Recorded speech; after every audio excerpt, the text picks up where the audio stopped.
What is the hidden element of Narnia? What is the secret to the seven heavens? And what do those two have to do with each other?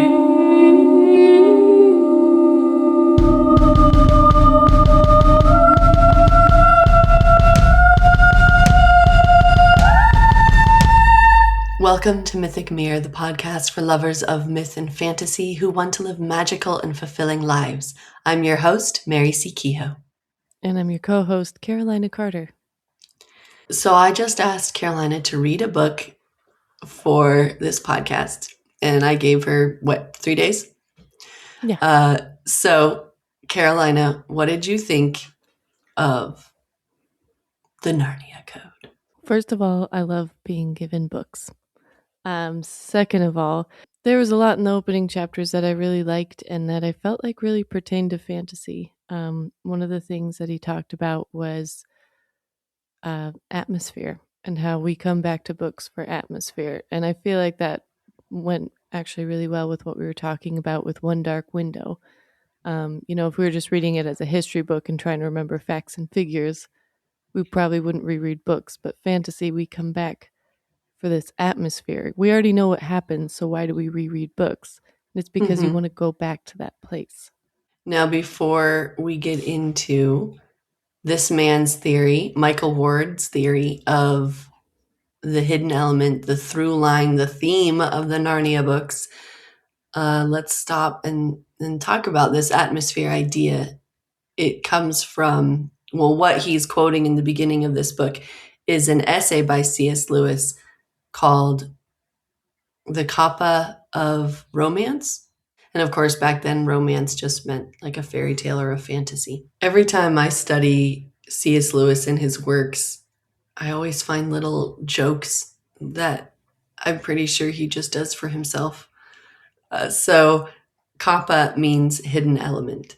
And in this original essay that the author of the Narnia Code, Michael Ward, is talking about, that essay was all about that very subject, the atmosphere, this hidden element within the story that makes the story what it is. It's like the essence. And so I couldn't find that essay, but I could find on the essay, C.S. Lewis's essay on stories, which is the later iteration of his essay on kappa. The funny thing is, this is where his little private joke comes in. The word kappa is never mentioned. So the very meaning and word of kappa becomes the hidden element of his essay on stories. C.S. Lewis opens the essay talking about the difference between the two different kinds of enjoyments of story. And he's specifically talking about the fairy tale, what was considered back then the romance, any type of fantasy. And he said, excitement gets you through the first read. And then it's this other enjoyment that people so often overlook. That is, especially the people who talk about reading mere romances. They don't see it as real literature. And it's just, plot points. And he said people come back to reread because of this kappa, this hidden element. He said that the story and the plot and the characters are the net in which the author tries to catch this essence. Right. And I liked talking about how C.S. Lewis had this moment in his garden shed where this beam of light was coming through and he could observe the beam of light coming through and all the dust particles. But then when he put his eye into the beam of light, he was able to see outside, see the green leaves on the trees and the blue sky and the birds. And he called it looking along the beam.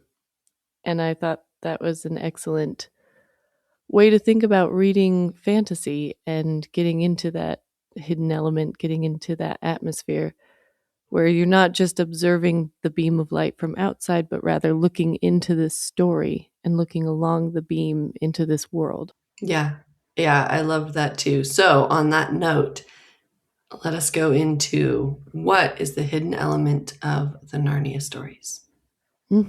according to this author, Michael Ward, who I would say has done an incredible amount of research into C.S. Lewis's writings. Right, and this book is a smaller book of a bigger book he wrote. Which I want to read now, very much. So his big academic book is called Planet Narnia, and then this is the slimmed down mass market version, which is still very well researched, I'd say. Yeah, well researched, in depth, but a bit of a lighter read, I suppose. I think a little introduction to this before we launch right into it. Welcome to your introduction to pre-Copernican astrology. So, Astronomy. I've heard it both ways.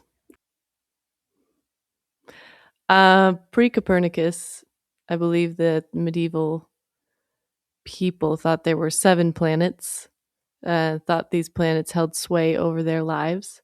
Those planets were Jupiter, Mars, the Sun, the Moon, Mercury, Venus, Saturn. They did not include Earth, which I think is a great idea. So this author had a similar moment. This wasn't in a tool shed. I think he was laying in bed.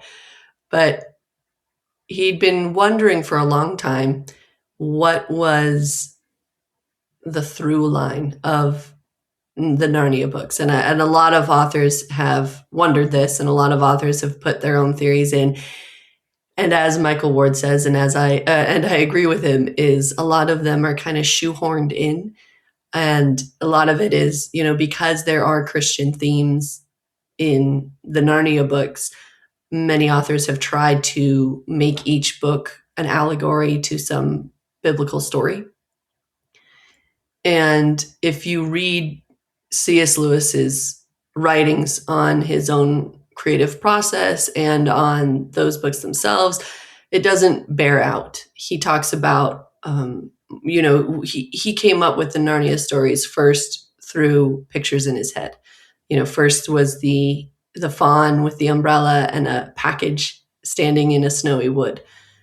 And he talks about this with his science fiction books too, where it's this image comes to him first, and then the world kind of builds around that, and then through that he discovers his theme, or what he said about Paralandra, the story of a fall averted came after the kind of shaping of the whole planet, and because he had this image of floating islands first, and then that whole came, and then that he said that kind of revealed to him the whole storyline of a fall averted.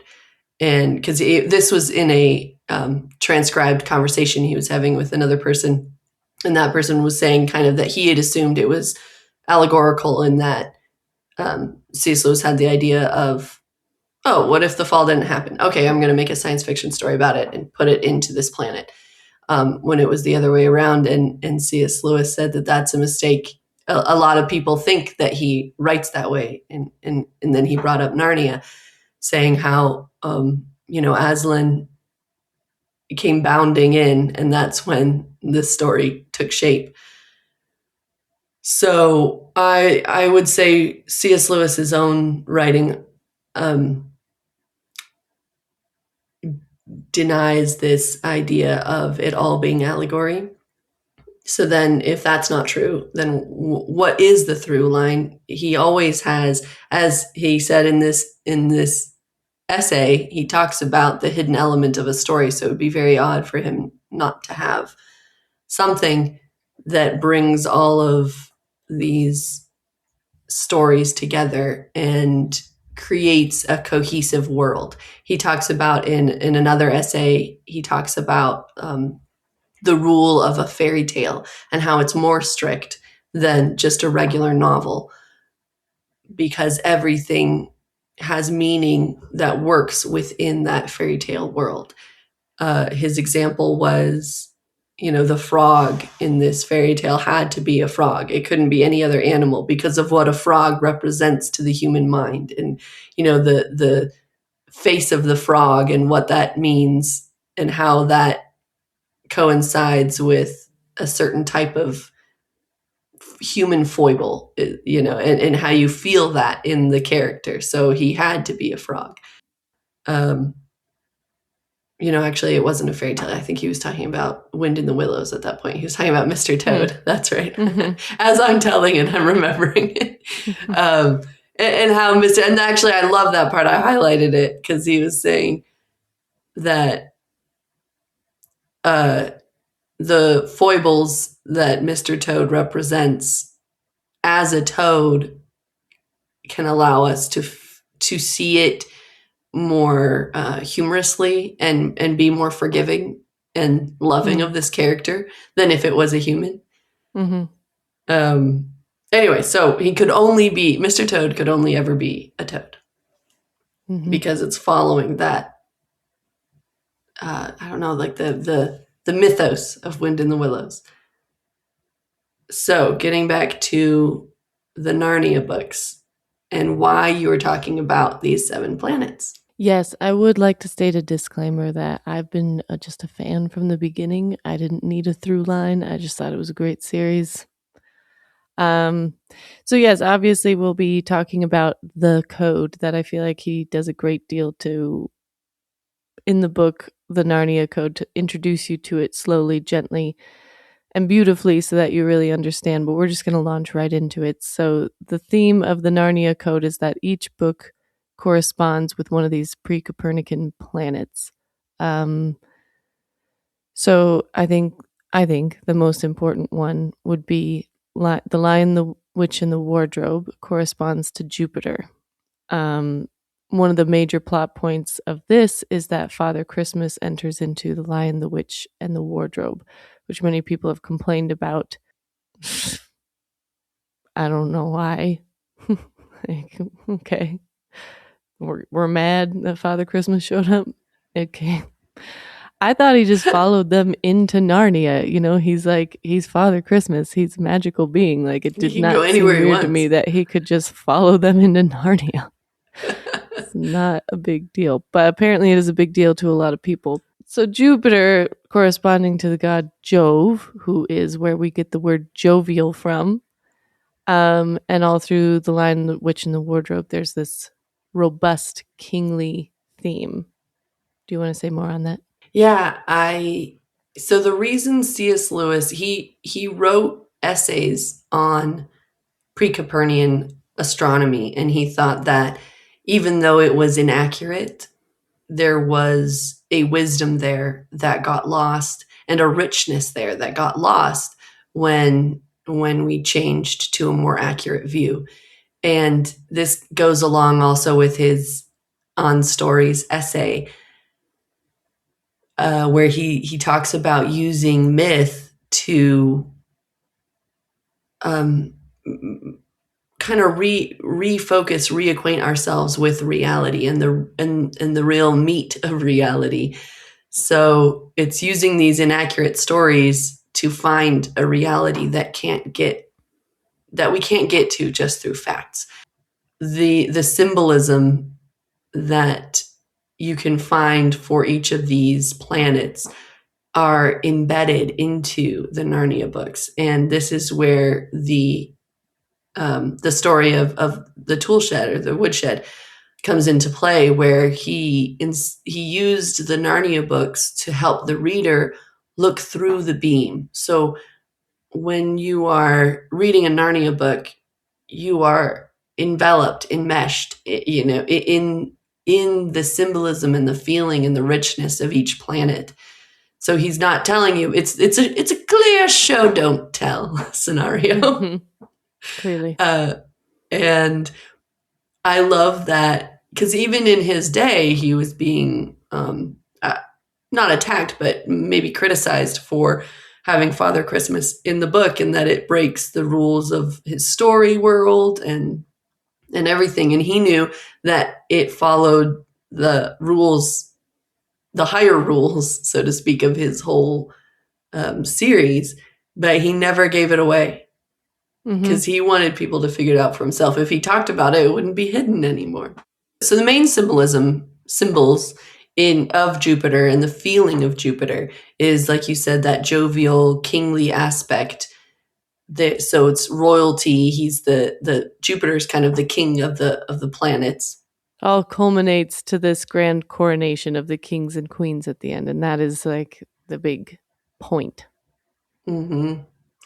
And it boils down to a story of two boys who want to be king, and how they both think differently about kingship and why they would want it. Right. Yeah, and one of the examples of the pre-Copernican view of the planets and the stars that I liked so much in this book was that before it was space, it was the heavens. And here on Earth, we used to look up into the heavens. And what a difference that makes in the human psyche than staring out into cold, dark wilderness of space. Mm-hmm. Mm-hmm. And we're not going to tell you everything because I think it's good to read the book. But before we get into the next two, shall we take a moment for a Discworld delight? So online, we had guesses for both Snuff and Raising Steam. The answer is raising steam. Very nice. I enjoyed one of the guesses for Raising Steam was just a gif of a train. I enjoyed that quite a bit. Nice. When the severe, thin man opened the door, it was too late to flee. When he said, "His lordship will see you now, Miss Sugarbean," it was too late to faint. What had she been thinking of? Had she been thinking at all? All right, so getting back into it before we get to the second two planets we're going to be talking about, I have a quote here from the On Stories essay, which I loved. And he says, "That is one of the functions of art, to present what the narrow and desperately practical perspectives of real life exclude." So that is where he's talking about why, why write these stories in fantasy at all? Why set it in a magical setting? Why fairy tale or myth? He talks about this in his review of the Lord of the Rings as well. Why, if it really is about these serious themes, why put it into such a magical, unrealistic world? And his point is that it's actually very similar to what you talked about in when we were talking about why fantasy, is that it, when put into this mythopoetic world, you can bring out more. It's like you can bring out a more real essence. And he talks about a little kid not wanting to eat its cold slab of meat until he's pretending that it's a buffalo that he's just taken down himself and hunted, and then he can eat it. And he says this pretend, this fantasy, actually like not focus, but like brought back the essential meatness of the meat. Mm-hmm. And I've got one more quote here from, well, I have many quotes highlighted. I started realizing if I'm going to just have half a page on every page highlighted. But he says, he's talking about science fiction. And so he's saying in real life, if you were about to die on on another planet, uh, you would probably not be having these, you would not be aware of this, the more esoteric, the more poetic, deeper feelings of being, surrounded by space. You'd be thinking about, how am I going to survive? The real moon, if you could reach it and survive, would, in a deep and deadly sense, be just like anywhere else. You would find cold, hunger, hardship, and danger, and after the first few hours, they would simply be cold, hunger, hardship, and danger, as you might have them on Earth. And death would simply be death among those bleached craters, as it is simply death in a nursing home at Sheffield. No man would find an abiding strangeness on the moon unless he were the sort of man who could find it in his own back garden. He who would bring home the wealth of the Indies must carry the wealth of the Indies with him.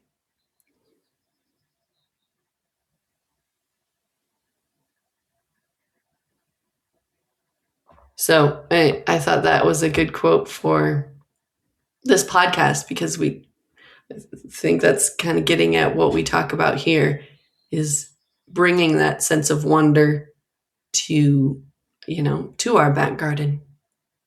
Mm-hmm. So back to the sense of wonder of the heavens. Our next book that we're going to be talking about is Prince Caspian. So, our Michael Ward believed that Prince Caspian corresponded with the planet Mars. Mars is the god of war. This book is very martial. The kings and queens return, but this time as knights. There's a lot of emphasis on battle and strategy and the wooden shield of Mars. yes. So the wooden part is a huge thing as well because C.S. Lewis points out that Mars is not only the martial planet, it isn't just about war. There's a whole other element to Mars, which is the wood, the Sylvian side. And so you see this as well. There's so much with the woods and the woods coming alive and the trees. Yeah, because he has a dryad name specifically keying into this side of Mars because it's Mars Sylvanus or something like that, if I remember. The reason for the connection with March is that Mars was not always and only associated with war, but was also responsible, under God, for bringing growth and greenness to trees, and indeed all kinds of vegetation. In this capacity, Mars was known as Mars Sylvanus. The word Sylvan means related to trees. That is why Lewis put Sylvans as well as dryads and hamadryads, different kind of tree spirit, into Prince Caspian. There it is. I loved this part, reading that chapter and thinking back to the book. That was one of the ones I could really feel of this tree side of Mars and the Sylvan, and how it's not just a story about soldiers. Like there's so many little details that is put into these books to give an encompassing feeling of these planets. Like it's it going back to his it could only be a toad. These books can only be what they are. There's so much that he just wove into it that when you're done, you actually have met Mars, though you don't know the name. Mm-hmm. Just like we said with reading Terry Pratchett, that while you're enjoying it, you're ultimately being changed from the inside out without knowing it. Mm-hmm. Before we go on to our last planet, this is a quote from C.S. Lewis's review of The Lord of the Rings. And he says, a myth points for each reader to the realm he lives in most. It is a master key. Use it on what door you like. And then in the next paragraph, he says, as for escapism, what we chiefly escape is the illusions of our ordinary life. With that in mind, let's talk about our last planet. I think I was most, I think as you read this book, you'll have your moments of, oh, or like, maybe. Really? What were you maybe about? Sometimes it just reminded me of the movie My Big Fat Greek Wedding, where he was like, give me any word and I will show you how it's Greek. And they give him a word and he's like, da da da da da da da. So there you go. I don't know. That's just like the vibe I got sometimes. Do I think I'm smarter than Michael Ward? No. Yeah, that's just how I felt at times. But the one that sparked like a, okay, that I was interested in, and maybe, I don't know how to explain, like felt the most was the magician's nephew, corresponding with the planet Venus, the morning star, creation itself. That is the book where Aslan sings Narnia into creation. I think it's interesting because we go to that wood between the worlds, which I think about often when I'm reading fantasy. Sometimes I feel like my life is the wood between the worlds, and anytime I pick up a book that's getting to dive into one of these pools. So that one, I don't just sort of sparked something for me. Yeah, what were some of the symbols that really sparked for you in that one? This is where we get the apple from Narnia that then grows the tree that then becomes the wardrobe that then becomes the door. Love that. Yeah, one of the things I love is that each of these planets has its own personality, which you can feel in each of the books. Right. Yeah, that each of these books really does stand alone, like, and has its very specific atmosphere all unto itself. I don't know another series that has such a distinct feeling for each book. Usually you stick to one atmosphere for the whole thing. Mm-hmm. And that is one of the reasons why these books do almost feel like you said, standalone, that are all linked together. And the final symbolism that I'll talk about for the magician's nephew is that Venus is sometimes is called the morning star. Obviously, that is associated with both Christ and the very opposite of Christ. And one of the quotes that I thought was very interesting, not from the magician's nephew actually, but I think from the Voyage of the Dawn Treader when they speak directly to a star and they say stars in our world are just flaming balls of gas or whatever. And the star says, even in your world, that is not all a star is. And that in and of itself captures just this essence of mysticism that I feel like, yes, in modern life we have lost, and yes, is very important to the human life. So, other than Narnia, are there any books that you go back to reread and that have has this same kind of element done well? Definitely the Patricia McKillip books, like Alphabet of Thorn, like we talked about last time. It's because God knows you don't know what's going on the whole time, so it's not like you're going back for that, but you go to enter into these worlds and live in them. I feel this way about a lot of the fairy tale retellings. Some of them are, well, let me say, I enjoy some more than others. Hmm. The ones that have really put thought into the original fairy tale and pulled out certain things, it's everyone's playing in the same sandbox, so to speak, which is part of the fun of seeing what different people create out of the same story. But I think the ones that I really like are the ones that capture some of that original essence of what that Hmm. fairy tale is saying. Kate Stradling is an author, an indie author that I reread most often in the last few years for that reason. I think she captures things, and it is very much just the feeling and the that element in her work that I go back for. Robin McKinley. I'm thinking about ones that I reread throughout my life. It Hmm. would probably be Robin McKinley and Madeline L'Engle. I think Yeah. she does that as well. It was interesting reading C.S. Lewis talking about stories that create the net to catch this essence, and that a lot of times it's almost like the story itself gets in the way.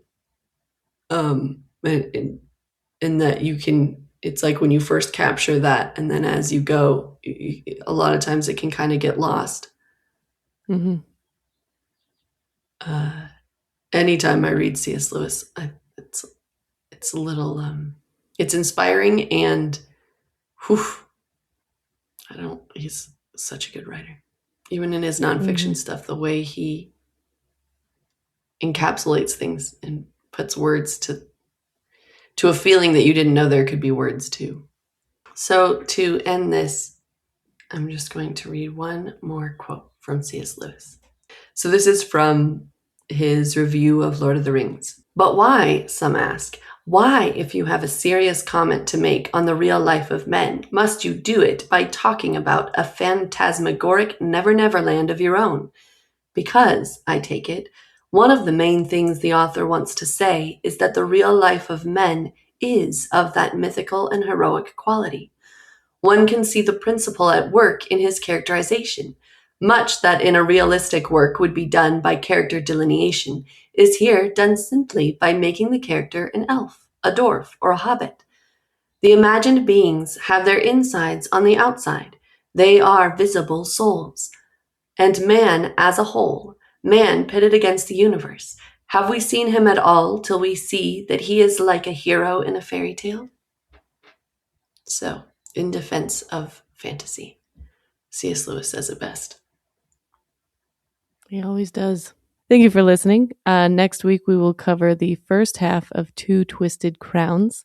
If you've been enjoying this journey with us, please check out Mary's free story, Rueful but Unruled. It is a precursor and belongs in the same world as her upcoming novel, Breaking Inlands.